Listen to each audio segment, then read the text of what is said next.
Okay, hello everybody. So today I wanted to kind of take advantage of my kids being on vacation and me having like some extra time to just kind of give an example of what I mean when I say you can look up things, standards, common core standards. And it's late, you guys, so I'm trying. It literally is my bedtime, but just kind of look over if you can. But look up standards. So I'm about to share my screen. I'm gonna actually do second grade because that's what my daughter is in right now. We are currently using Journeys. I personally love Journeys, even when I was a teacher and have used multiple, all type of different types of um books and curriculums, different types of curriculum or whatnot. But I like Journeys, especially for lower elementary. And so we are now on Journeys, and I'm just gonna, and all I did was just Google Common Core Standards. So your reading's gonna come up, literature, and it's just pretty much gonna tell you. Now, don't worry about this stuff right here, just being honest with you, this is more so for teacher stuff. And the only reason teachers use it is because we have to do lesson plans. That's it. Are we really using this and no one?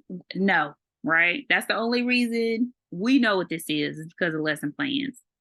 And so if you see some curriculum and they have this on here, just know, oh, that's what they're talking about. There are L's for reading literature.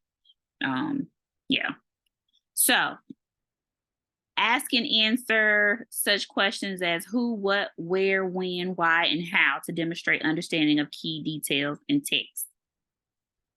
Recount stories, including fables and folk tales from diverse cultures, and determine their central message, lesson, or moral. This is more like main idea type stuff here. This is more so just comprehension, just being honest. So 2.1 is one of those I would say you want your kids to do anyway. This is real low level.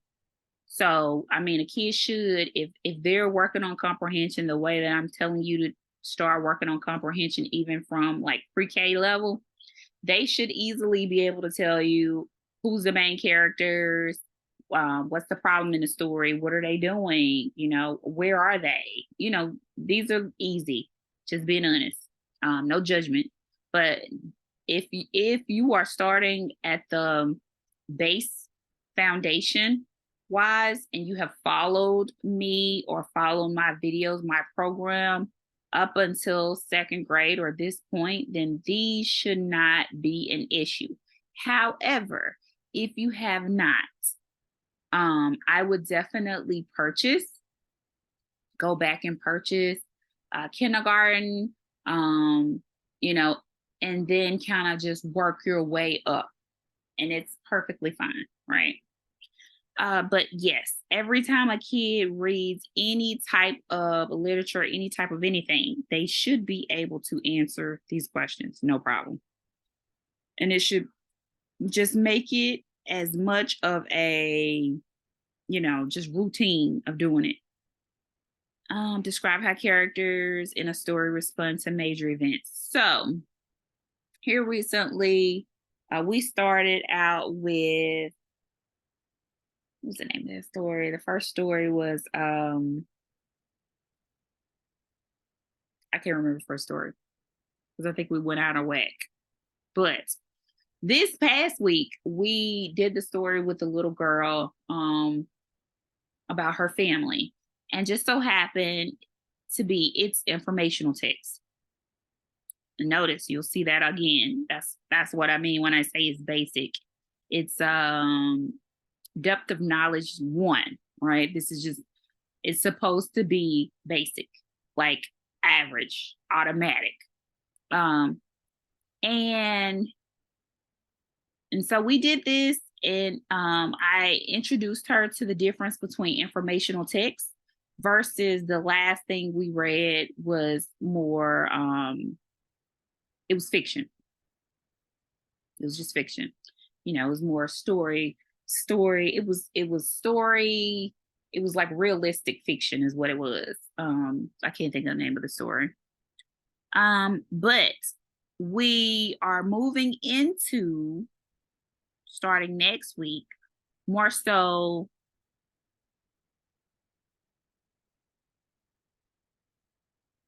yeah, this. Identify the main topic of a multi-paragraph text as well as the focus of specific paragraphs within the text. So we are moving into this. I am slowly moving into this because, first of all, I need her to really be able to understand what the main topic is. So really next week is going to be more so on directly going towards main idea. But main idea in informational text is more so main topic, right? Here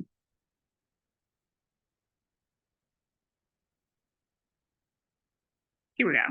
Identify the main purpose of a text, including what the author wants to answer, explain, or describe. This is what we're going into next week. 2.6.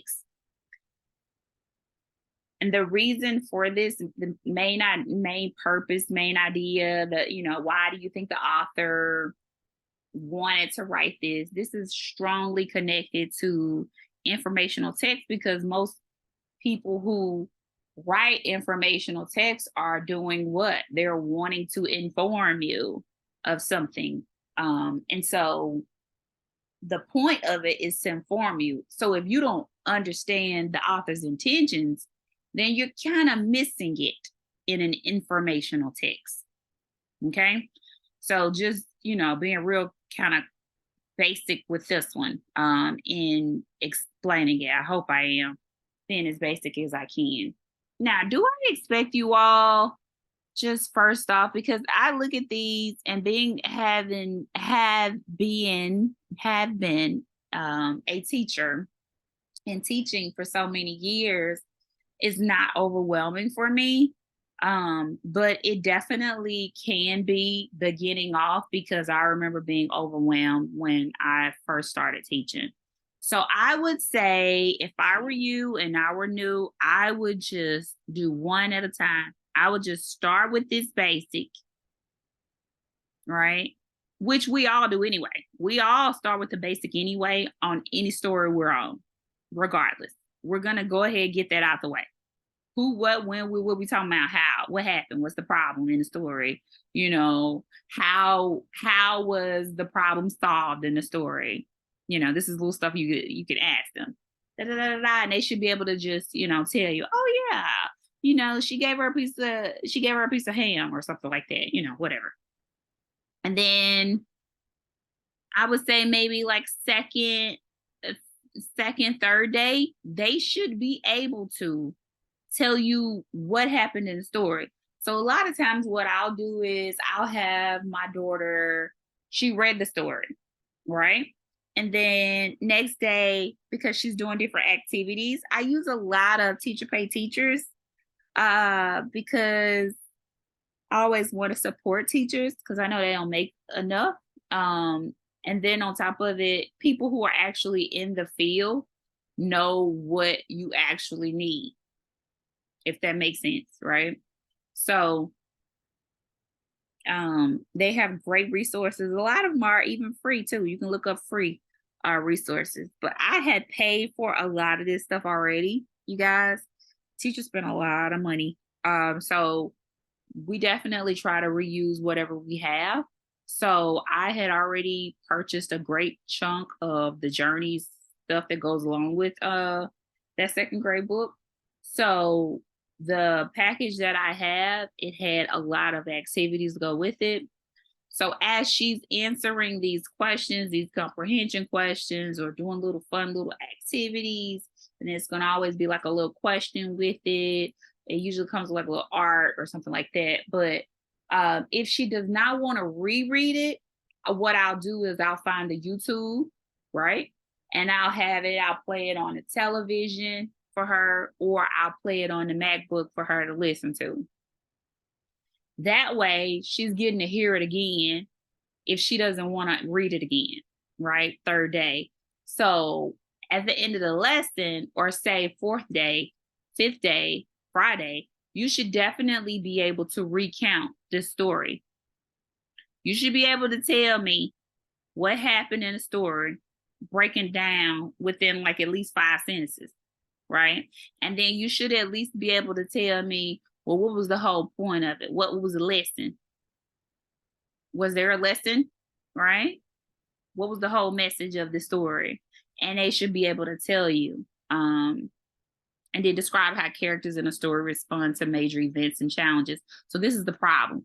How are these characters, how do they respond to the problem that happened, right? So I would say take one chunk and work on one chunk per week. If you can't work on one chunk per week, work on one thing per week, or two. Do not stick on this depth of knowledge number one. Don't stay there. Do not stay on one, right? Unless your kid is challenged by one. But one should go along with every last one of these that you're teaching. One should be an automatic. Who, what, when, where. That should automatically be a part of it, okay? So if I'm new and my kid already has comprehension well, then I'm going to work on these two, right? And then I can even take this, copy paste, and do a new Google search, and I could put that in there, story. See how I pulled up lesson plans?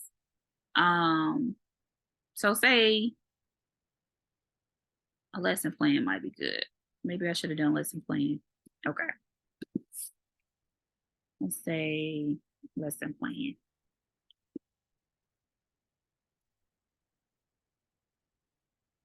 Because it might even give you a story if you don't have I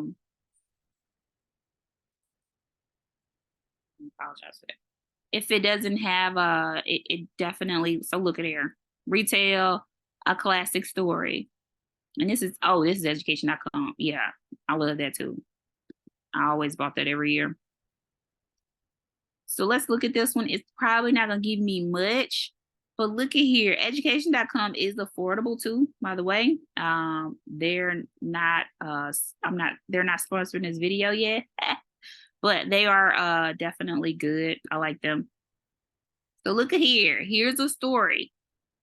So if you don't have a particular curriculum that you want to use, you can invest in them. They give you a story. You got, look, you get a lesson plan. You get a little resource here, you know, and then that kind of assists you. Tells you what to do. It's going to give you a lesson plan, explain the students, you know, the classic story, The Ugly Duckling. So this is a classic story. Anytime you hear classic, 9 times out of 10, there is going to be a YouTube on that story, right? Ugly Duckling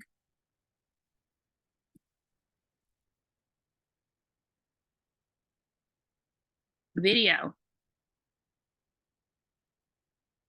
And I always did this in the class because I'm just accustomed to bringing them different perspectives. You know, what's the difference between this video versus what we read? You know, and that's compare and contrasting, which me and my daughter did to this week too as well. I introduced her to the Venn diagram. But yeah, with her writing. Okay, so try your best to incorporate ways, and this is a great, you know, this is why I like doing this, because I'm giving you the scoop. Great teachers learn how to incorporate reading and writing together. Shoot, if we can incorporate reading, writing, and history all together, like we do that, because in a classroom, you have very little time and you are always getting interrupted. So I'm glad I was taught that, because I mean that gives your kids, if you're homeschooling, the best of both worlds. And then you know you're not getting interrupted at home like that as much, I would say. Not nearly as much. Um, but it saves them time and they're learning it, and there's no need to beat a dead horse, you know?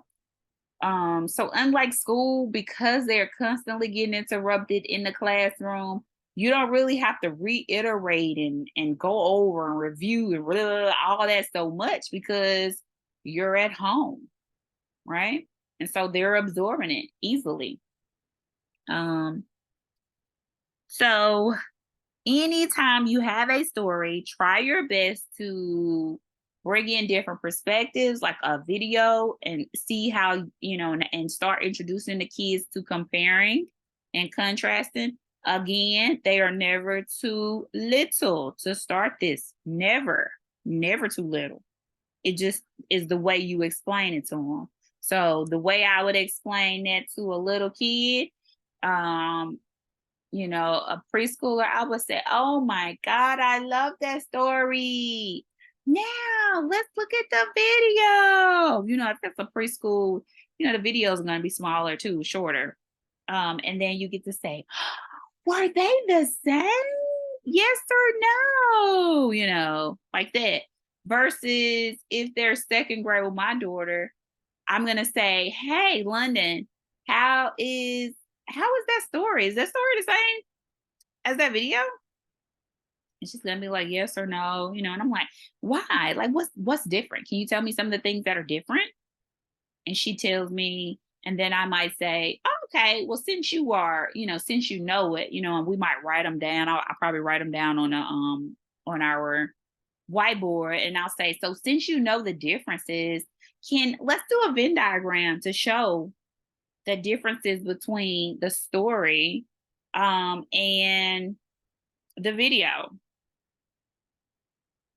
Or I could say, since she's second grade, I could say, "Can you write me a little paragraph telling me, the differences between those two stories?" Or I could say, "I want you to write a paragraph on which one you chose. Which story, which one do you like best, the story or the video, and why?" So do you understand? I'm hoping you're, following me on like different ways you can intrigue your kids and get them to do different things. And more so pulling that depth of knowledge as high as you possibly can. That has always been a part of my um repertoire, my specialty as a teacher, because I want you, baby, to be as smart as you can be. Okay, regardless of what level you at. So hopefully this was helpful. I will definitely do a math one using a different grade. Okay. Um, and yeah, you all have an amazing night. Take care.